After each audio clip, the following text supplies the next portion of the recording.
Hi, Katie. We have a new book today.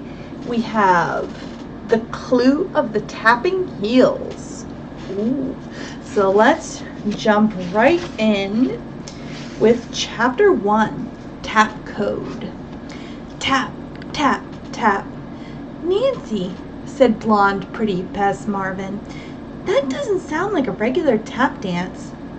It certainly doesn't, added George Fane, a dark-haired, athletic girl who was Bess's cousin. I could almost imagine it's a code. And you'd be right, Nancy Drew replied with a broad grin. The slender, Tahitian-haired tap dancer stood in the center of the Drews' basement recreation room. Her audience, besides Bess and George, was Mrs. Hannah Gruen, the kindly housekeeper. She had helped to rear Nancy since the death of Mrs. Drew when Nancy was 3 years old. Mrs. Gruen said, Nancy, why don't you tell the girls about your new mystery? After all, they've been invited to help solve it. Another mystery? Bess spoke up. What's this one? It involves a strange tapper, Nancy replied as she dropped into a chair. Hannah has a friend named Mrs. Beeling. She's a practical nurse. Recently, she was called on a case over in Berryville to take care of a Miss Carter who broke her leg. What does this have to do with tapping? George interjected. Hannah Gruen answered. Mrs. Beeling is fed up with what's going on at Miss Carter's house. The woman lives alone and breeds Persian cats to sell. My friend didn't bargain on feeding and taking care of a lot of cats. Now, to add to that, she has heard mysterious tapping sounds on the walls at night. Ghosts? George remarked. That's what we're hoping to find out, Nancy replied. Mrs. Beeling says that the sounds are like tap dancing. The poor woman hasn't had any time off and very little sleep. Miss Carter wants you and Bess and me to come out and relieve her and solve the mystery. It sounds spooky, said Bess. And I don't know a thing about taking care of Persian cats. Persian cats they're generally pretty fluffy cats, and they have kind of like smooshed faces. Cats are cats, Mrs. Gruen stated. Well, said Nancy, would you girls like to go? Miss Carter wants us to visit her until we solve the mystery. You know, I'm to be in the Rivers Club play that's being given for charity. We're having rehearsals pretty often.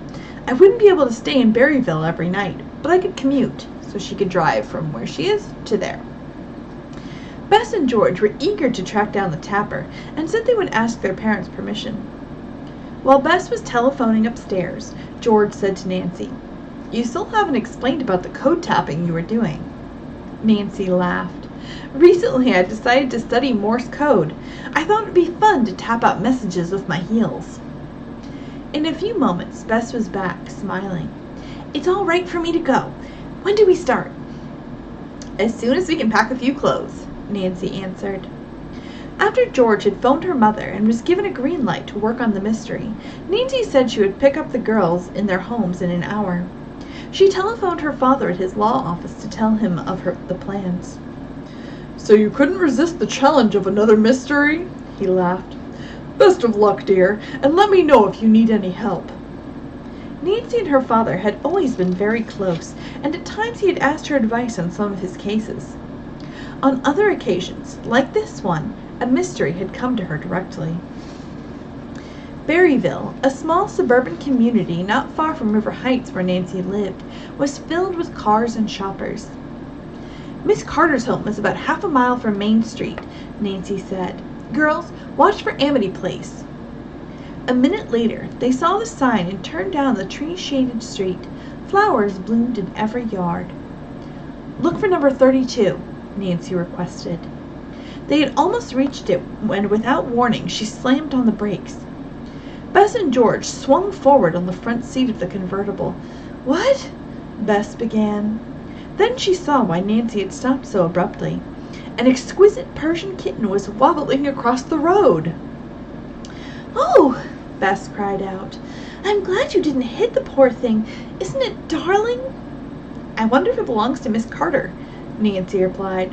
In any case, I think we'd better pick up the kitten and take it to her. She parked the car at the curb and jumped out. As Nancy cuddled the tiny animal, it seemed content and fell asleep at once. "It's precious!" Bess exclaimed, stroking the Titian ball of fluff. The three girls went up the front walk and rang the bell of the colonial brick house. A plump, white-haired woman opened the door. "Hello, Mrs. Beeling," said Nancy, and introduced her friends. "I'm so glad you came," the nurse said. "Things are so spooky around this place. Why, where did you get that kitten, Nancy?" When she heard that it had been found in the roadway, Mrs. Beeling declared the little creature must be one of Miss Carter's valuable cats. "We'll carry it upstairs and ask her." The house had a center hallway with wide doorways adjoining rooms. The furnishings were a pleasant conglomerate of antique and modern pieces. Draperies and fiberglass curtains hung at each window. Miss Carter sat in a cheerful, sunny bedroom. She was slight in build, with gray hair and bright, laughing brown eyes.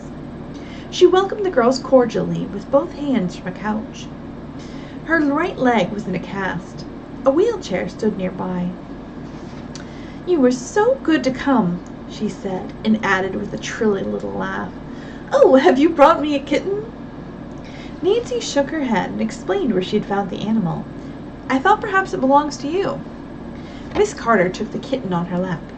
"Why, I believe this is one of mine," she said quickly. "But how in the world did it get out of the locked garage and caged area where I keep my pets?" Though she had not been downstairs in weeks, Miss Carter insisted upon going out to her backyard to investigate. Nancy and George carried the frail woman to the first floor, and Bess brought the wheelchair downstairs. The first floor was on ground level, so there was no difficulty in wheeling Miss Carter across the rear lawn toward the garage. On the way, she explained that after purchasing the house, she had had no money left to build a cattery for the Persians. "But my pets seem content to sleep on the hay on the floor of the garage or up on shelves around the walls. A friend of mine gave me several Persians and thought I might breed them. They do sell for good prices." By this time, they had reached the garage. The big double front doors were locked, as well as the entrance door on the right side. Attached to the left wall of the building was a large cage stretching parallel to the lawn. Several beautiful reddish-haired Persians were strolling about inside. "They're gorgeous!" Bess burst out. Miss Carter smiled. "My pets like to sun themselves. They come out of the garage through a doorway that leads into the cage." Mrs. Beeling handed Nancy the key to the side door. "Open it carefully," she warned, "so none of the cats can get out." They all went inside. At once, several red Persians leaped outside to the wire enclosure. "They're really not unfriendly," Miss Carter explained, "just wary of strangers." She began to count her pets. There was silence for a couple of minutes. Then she announced, "5 of them have been stolen!" "How dreadful!" Nancy exclaimed. "Miss Carter, does that include the kitten we found on the road?" "No, that makes one more. Let me see the kitten again." Mrs. Beeling handed it over. The little Persian was still sound asleep, and to everyone's horror did not respond to its mistress's cajoling to wake up. So she's trying repeatedly to get it to wake up. "This kitten acts as if it's been drugged," Miss Carter said. "Nancy, what do you think?" Although Nancy had demonstrated her powers as an amateur detective upon many occasions, she had never been asked so soon after accepting a case for an explanation to yet another mystery. Nevertheless, she hazarded a guess. "Perhaps the thief who took the 5 larger cats tried to take the kitten also, and drugged them all. The man must have dropped this little fellow." "Then that means the thief wasn't here this very long ago," Miss Carter remarked. "Otherwise the kitten would have gone further away." The others agreed. Nancy offered to telephone the police, and within 10 minutes Detective Keeley arrived. He and the girls looked for clues to the thief, but found none. "That kitten does act as if it has been drugged," the officer said. "Suppose I take it along and have a veterinarian examine the little fellow." After Keeley had gone, Miss Carter was taken into the house, and Mrs. Beeling started preparations for supper. While waiting, Miss Carter told the girls a little about Persian cats. In this country, most of the so-called Persians are a crossbreed of Persian and Angora. However, the cats resemble their Persian ancestors more than they do the Angora. You probably noticed that my cats have short, compact bodies and a ruff around their necks." Bess nodded and giggled. "And I love their little round heads, stubby noses, small ears, and bushy tails." During supper, Miss Carter said she was worried the thief might return for more of her cats. "Suppose I sleep in the garage," George offered. "I don't mind a bit, and nothing would please me more than catching that thief." Bess spoke up. "I'm not going to let you stay out there alone. If you sleep in the garage, I will too." "You won't mind if I join you?" Nancy asked. "I'd better stay in the house and try to catch the tapper." "You won't mind if I don't join you?" Nancy asked. I'd better stay in the house and try to catch the tapper." "Good idea," said George. Later, she and Bess carried cots and beddings to the garage, and the two girls took up their vigil. So they were kind of staying watch. Miss Carter had already been put to bed. Mrs. Beeling had said good night to the others and gone to her room. Nancy remained on the first floor. She was too excited to sleep and wondered if the tapper would make a visit to the house that night. "I think I'll stay right here in the living room and listen for a while," she decided. One by one, Nancy put out the lights, turned off the TV, and curled up in a big chair to wait. Half an hour went by. Nancy finally became drowsy. She was about to give up her watch when suddenly she was aroused by tapping sounds. They seemed to be coming from directly beneath her feet. Nancy's pulse started to race. Was the mysterious tapper in the basement? We'll have to find out in Chapter 2.